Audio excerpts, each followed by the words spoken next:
Hi, I'm Amy from the Waves and Wild team, and today we're going to be looking at different ways to gather fabric.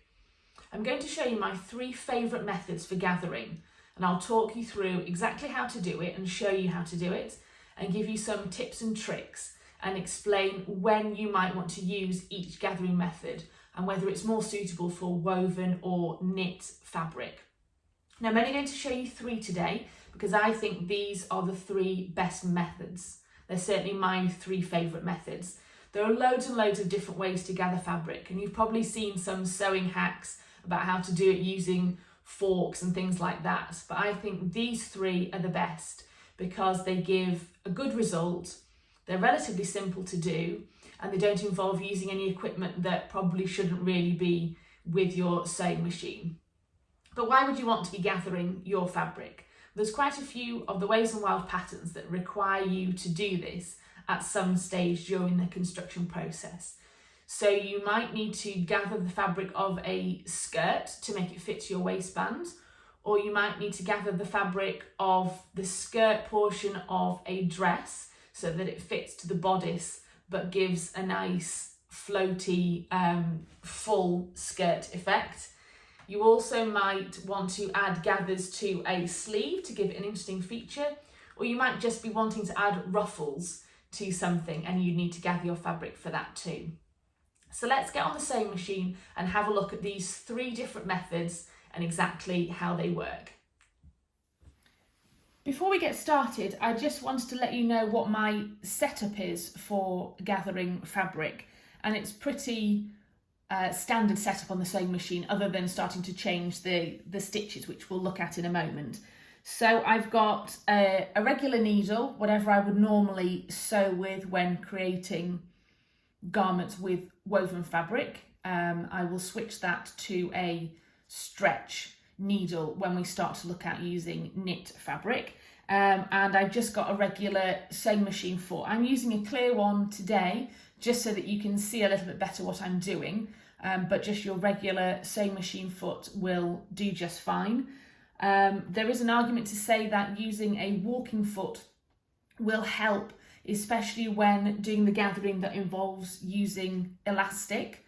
I'll talk about that a little bit later, but I'm going to do it on this same foot all the way through to show that you don't need any extra equipment to be able to gather in these different methods. The first gathering method, and probably the simplest one we're going to look at, is using a long straight stitch on your sewing machine. And then what we're going to do is we're going to pull on the thread to then gather up the fabric. Now this works on woven fabric. You could possibly use it on knit, but it's much harder to get it even. It's much more suitable to a woven fabric. And you would use this technique for things like ruffles or to gather up a skirt so that it could then attach to a fixed size waistband or bodice of a dress. So you might use this in a Waves and Wild pattern like the kinjarling dress. So before we do the gathering on this fabric, I'm just going to show you how I change the setup on my sewing machine to create this sort of gather. Now all sewing machines are of course different, so how you set this up is going to be possibly slightly different on your sewing machine, but I wanted to just show it to you quickly anyway. So I have selected a straight stitch, just your regular stitch that you're going to use for sewing seams and that sort of thing, and what I want to do is I'm going to make that stitch longer. So on my machine, the automatic setting is here, it's just over 2.5. So I want to increase that, and these settings might be different on your machine. Sometimes the numbers can be bigger or smaller, but we want to try and double this length, or as close to double it as you possibly can, and make each individual stitch nice and long, because that's going to also make them a little bit looser and therefore much easier to pull on the thread and gather the fabric. So I'm going to increase my stitch length. I'm going to make it as long as mine will go, which is all the way up at 5. Now if yours can't go quite this long, don't worry about it, just get it as long as you can. This might be a little bit of a trial and error process for you, so definitely play around with it on some scrap fabric to work out what's going to be a good stitch length for gathering, and then perhaps make a note of it somewhere and then you remember it for the future. So let's get back now and gather this fabric. Let's now gather this piece of woven fabric using the long straight stitch that we just set up on the sewing machine. An important thing to keep in mind is what your seam allowance is with the pattern that you're using. It's most likely for a woven pattern going to be 3/8 of an inch or 10 millimeters. So when we're doing a stitch for gathering, we need to make sure that that is using a smaller seam allowance, because you don't want the line of thread that you're going to put into this fabric to then show beyond your seam allowance once you've started to piece together the garment. So I'm going to sew in my thread for gathering at 1/4 of an inch, which is 6 millimeters. But it doesn't have to be totally accurate. You just want to make sure that it's less than whatever your seam allowance would be. And also make sure you're not incredibly close to the edge, because it's more likely to fray your fabric. So all we're going to do is just simply sew a line of straight stitching, trying to keep it an even distance from the edge of our fabric and just keeping in mind that seam allowance of the garment. And these are going to be large stitches as we sew, and we want to make sure that I've got quite long tails of thread here. That's going to make it easier to gather once we've sewn this stitch. So we're just going to sew along here how you normally would. As you can see, they're quite big. It's moving through the fabric quite quickly because they're large stitches. I'm just going to go all the way to the end of this fabric, and then we want to make sure that we've got some long tails of thread at the end as well. So I'm going to pull it out quite far and make sure that I've got that. So if we have a look at the stitches, you can see that they're quite long, and they also look quite loose as well. So let's now gather this fabric up. There are two different ways we can tackle now gathering this piece of fabric. What you could do is secure one end of your stitches and gather everything from the other end. Or what you could do is gather a little bit from one end and a little bit from the other end as well. No method is wrong. Whatever works best for you is the best method to choose. Personally, I prefer to gather from both sides because I think it's easier to get a more even gather that way. And it's not as hard work on your hands because you're not fighting against as much thread tension as well. So we're going to do it that way. And what we need to do is we need to get the two tails of thread which have come off our gathering stitch, and you just need to pick one of them. It doesn't actually matter if it's the bottom thread or the top thread, but you only want to hold on to one of those threads, not two of them. So we simply hold on to one thread securely, and with the other hand, I'm just going to ruffle up the fabric. And that's all I'm going to do. You can do it by holding the fabric secure and pulling on the thread. Sometimes I think that can run the risk of snapping the thread. So I prefer to just hold firmly on the thread and just ruffle the fabric. Now you'll end up with a big bunch in the middle. You're probably going to want to spread that out because it's unlikely that your pattern is going to want it that bunched up, but it may do. It depends on what you're making. So we can just keep easing it out. Now, what we want to do is once you've got sort of half of the gathers that you would like, because we're working from two different sides, you then need to tie a knot in the end of this thread just to stop the fabric from pushing back up the thread again. So that's just a simple knot. It doesn't really matter because it's all going to get secured in your sewing once you start putting the garment together anyway. these stitches and knots and everything we're doing at this stage is just a temporary way to get the fabric to gather and to hold the gathers in place. So I'm just going to even those up towards the end a little bit. And then we're just going to repeat the process at the other end. I'm going to grab the bottom thread again, and I'm just going to simply push up the fabric. So I'm trying to do it so that you can see properly.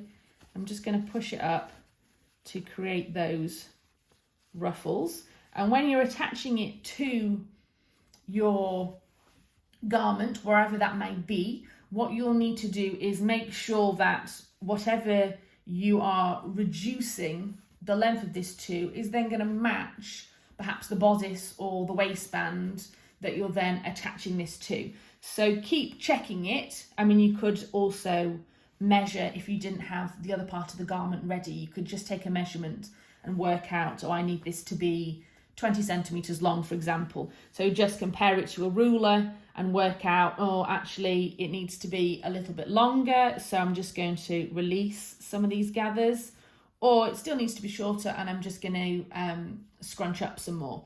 So once you've got it to the right length, you're then going to secure the other end so that you don't then lose that correct length. So again, I'm just going to tie a knot in these two threads at the other side.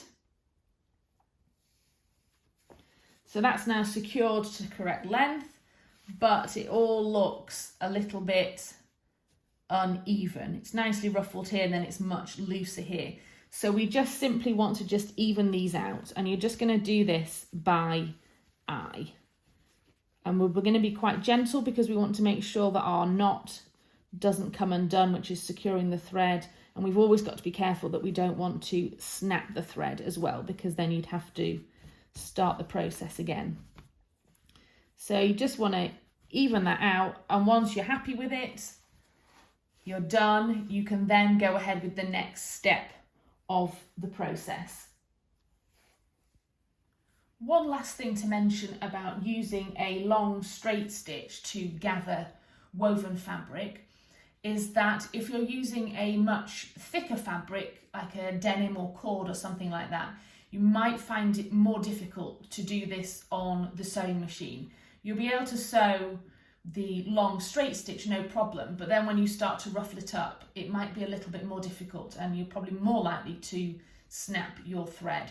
So the solution to that would be to hand sew this very loose straight stitch into the edge of your thicker woven fabric.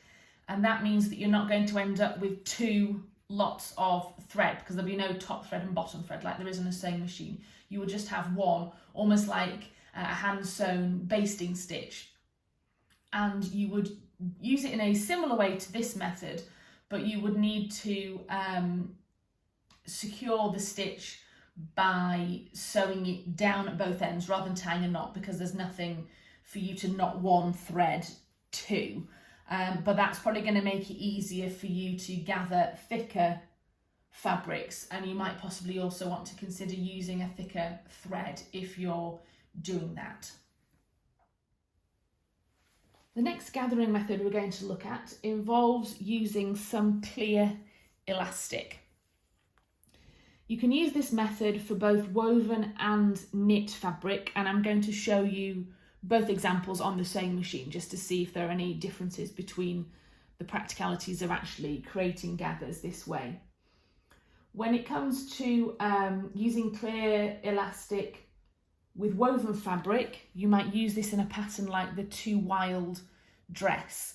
And some of the benefits of using clear elastic is that it means that your stitches have less chance of breaking when you're creating the gathers.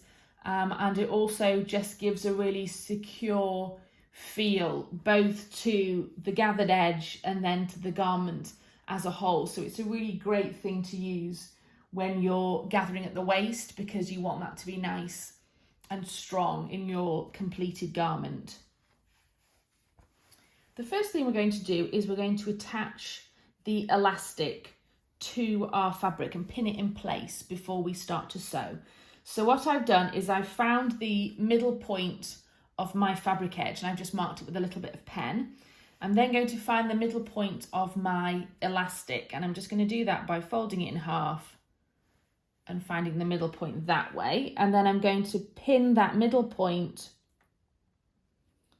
to my fabric edge.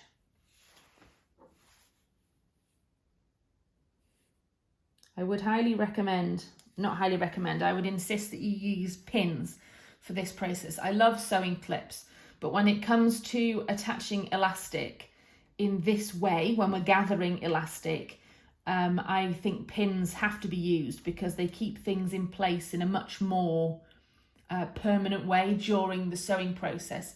Clips, I think, have a tendency to slip a little bit, and you'll see when we start to sew this, we are going to be fighting against this elastic, and we need something that's going to help us fight against it and keep things in place, and that's what pins are going to do. So I've pinned the middle of the elastic to the middle of my fabric.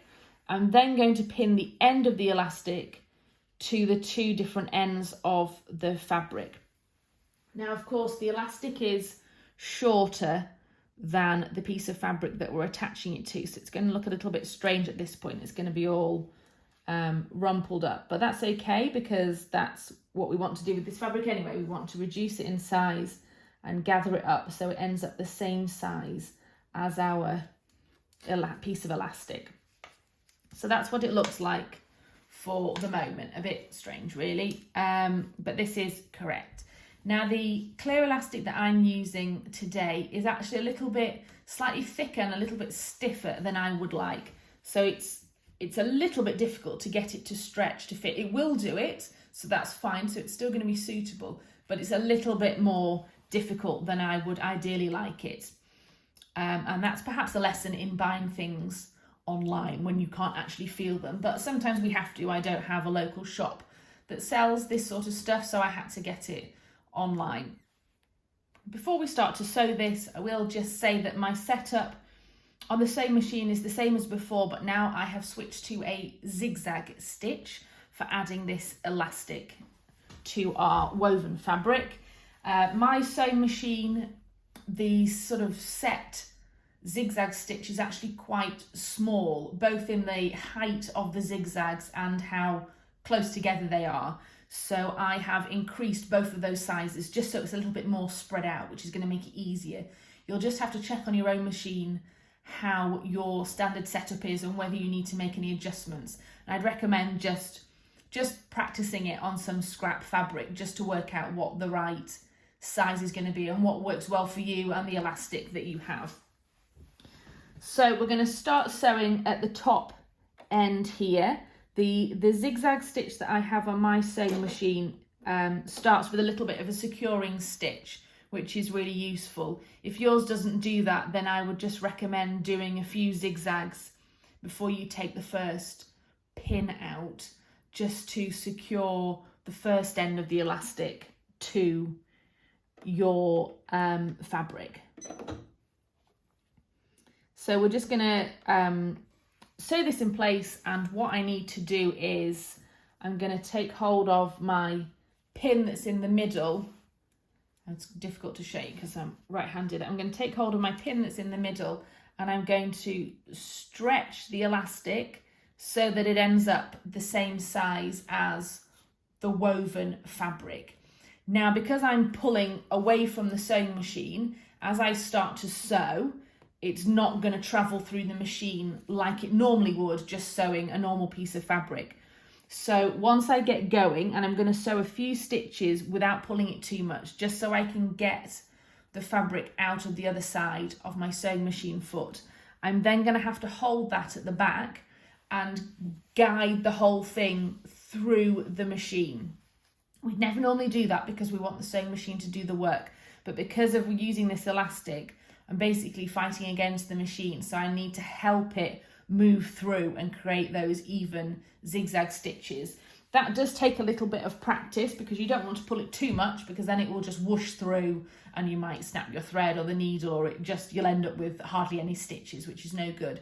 So this is something to work on. I'd say go quite slow so that you have chance to kind of keep up with what's going on and make any adjustments if you need to. If you're pulling it too hard, you can just be a little bit more gentle, and just take your time with this process. If you've got a really long bit to do, or you are finding, kind of like me, that you've got this slightly stiffer elastic, you might want to think about adding some more pins. So we found the halfway point here. Perhaps you could also find the quarter-way point of the elastic and your fabric and match those up, and then you've got less that you need to stretch each time. That might make it easier to do.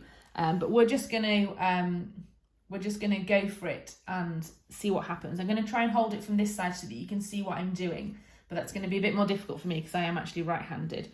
So we're just gonna see how this works out in the end. So I'm just gonna do some of my securing stitches first, just get it going, and I'm gonna go nice and slow.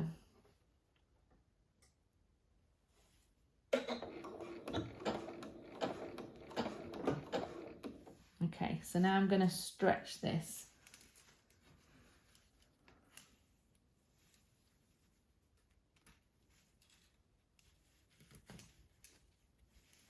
Like that. I'm just going to try and hold it with one finger so you can see what I'm doing. I'm going to stretch this, but then we need to make sure that it also is getting through the machine as well. So I'm pushing it with my left hand a little bit just to get it out the other side. Now it's come out the other side, it's going to be easier for me to grab hold of and just kind of pull through. I want to make sure that the elastic stays in line with the edge of your fabric as well.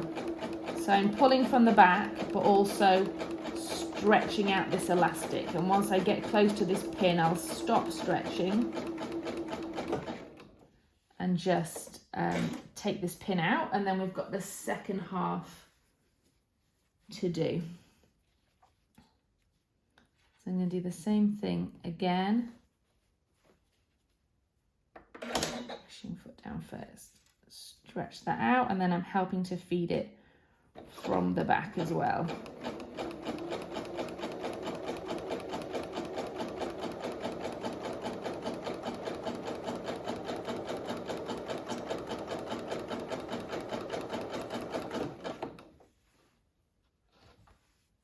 Then when you get to the end, I would do a little secure it in some way as well, whether that's with a knotting stitch or just go back and forth a couple of times with your zigzag.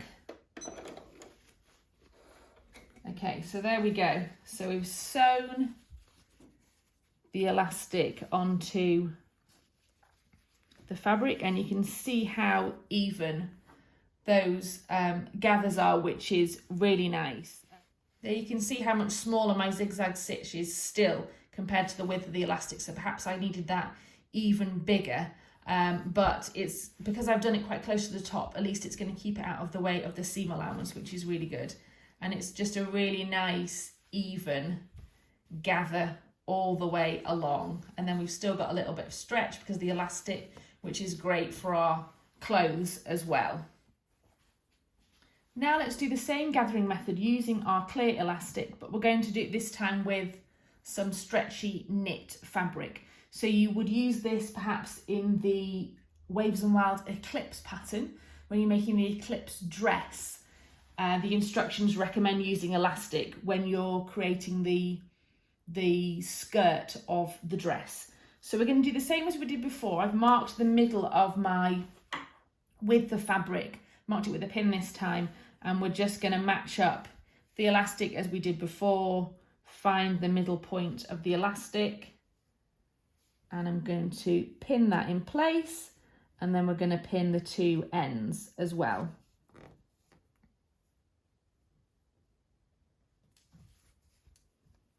So as before, it's going to look a bit bunched up, but we know that that's correct because the elastic is shorter than the fabric.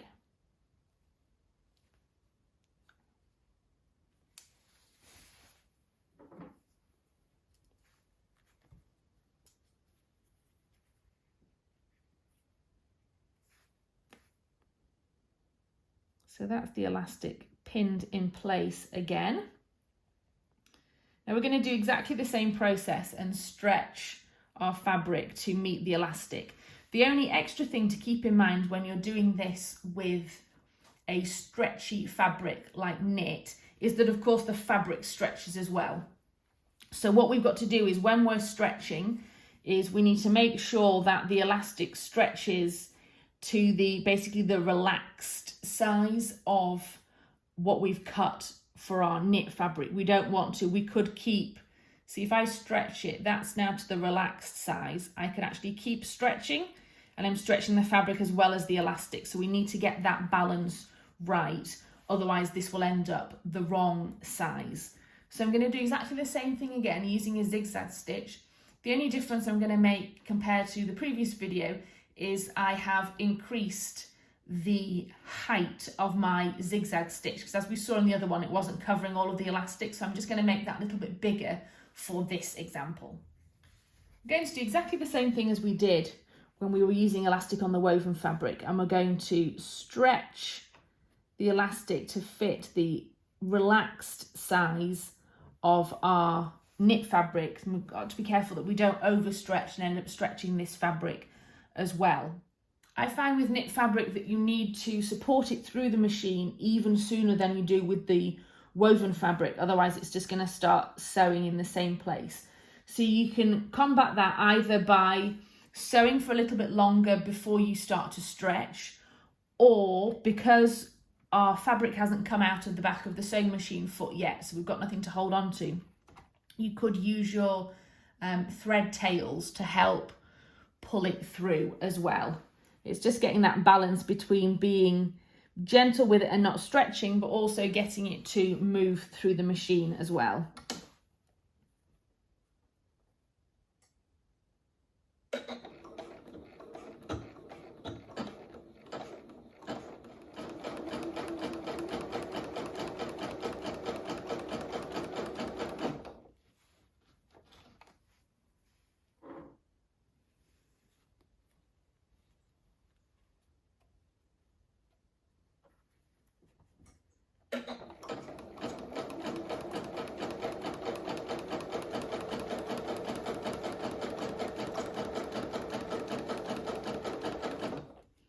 And then we need to make sure we just secure it again at the end in whichever way is best for your sewing machine.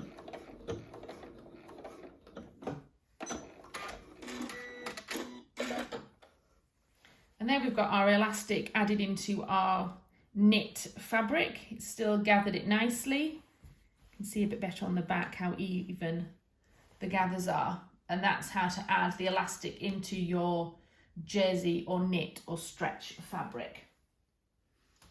The last gathering method I want to show you involves using your serger or overlocker.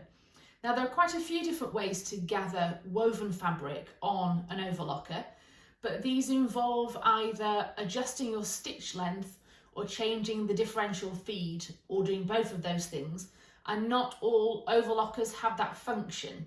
So I'm going to treat it as if my overlocker can't do that, and all I can do is use the overlocker stitch to create my gather.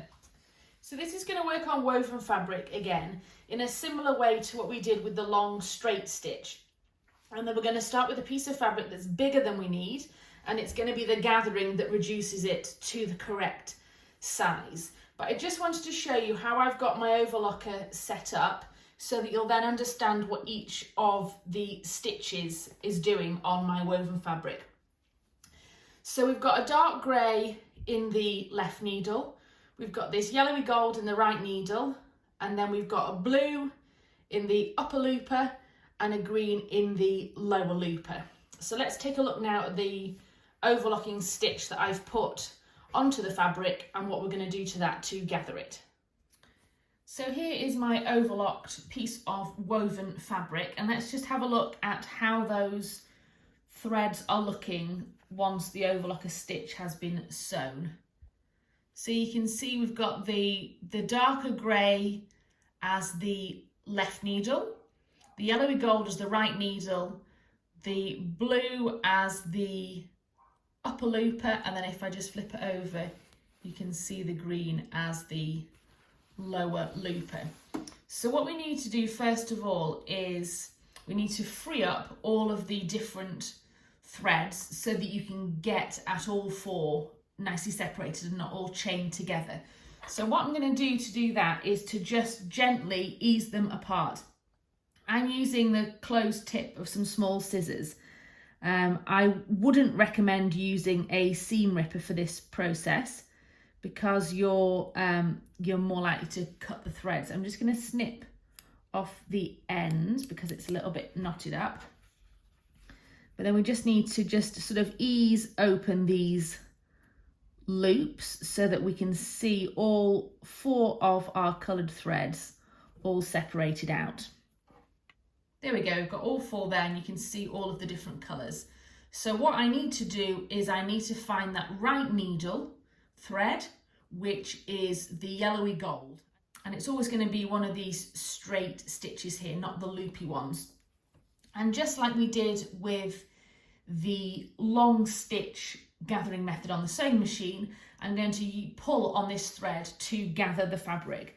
But it only works if you pull on that right needle thread. So I've got hold of the gold one there and I'm just going to gather this up like I did before. So it's very similar to the first sewing machine method that we looked at. The good benefit of doing this on the overlocker or serger is that of course you've got a nice neat edge here. You do with the long stitch on the sewing machine of course run the risk that this top raw edge of your fabric will start to fray the more you're gathering it and manipulating it. If you're careful it shouldn't be a problem, but this is why this can be a good method for gathering because you don't have that downside of it.